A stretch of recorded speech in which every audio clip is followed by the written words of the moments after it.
Sri Lanka's first ever coffee festival was organised yesterday to celebrate Sri Lanka's homegrown specialty coffee and the re-emerging coffee culture. The event was organised in partnership with the Australian government-funded Market Development Facility and the Sri Lankan coffee industry. It brought together over 100 representatives from the island's coffee sector. There's a very strong history of coffee farming that goes back to the 1880s, and for various reasons that gave way to tea over the time. But that legacy of Sri Lankan coffee gives a competitive advantage. Heritage coffee, as many of you know, is the ultimate goal. Many are trying to find that ultimate plant that started it all, and you are very blessed to have some of that progeny here in the country.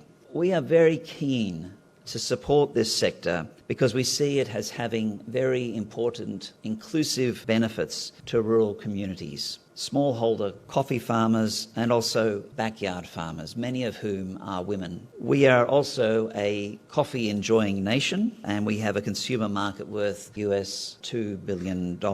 So Australia's desire for consumption and Sri Lanka's coffee production are perfect complements for each other. Australia, through our market development facility, not only works just in the coffee sector, it works in many other sectors as well. Groundnuts, blue swimmer crab, sea cucumber, just to mention a few areas, and of course the tourism sector as a key one. But we're actively partnering through MDF with various stakeholders in the coffee value chain to work towards this common goal of a robust coffee sector here.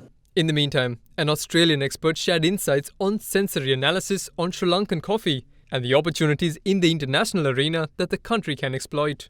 Currently, you're in a very interesting situation, and that is there are really high internal prices for green coffee, and that is double what it probably will become across the next few years, and it will not last. Eventually, supply will increase faster than the rate of local demand. And when that occurs, the question is whether that price will fall to drop commodity market that fluctuates, that is a bit unstable, or are we going to very deliberately chart a course very carefully to the specialty green export market and capitalize on all those great advantages that Sri Lanka has. For example, its latitude. Sri Lanka actually shares the same latitude as the most famous coffee growing regions of Ethiopia.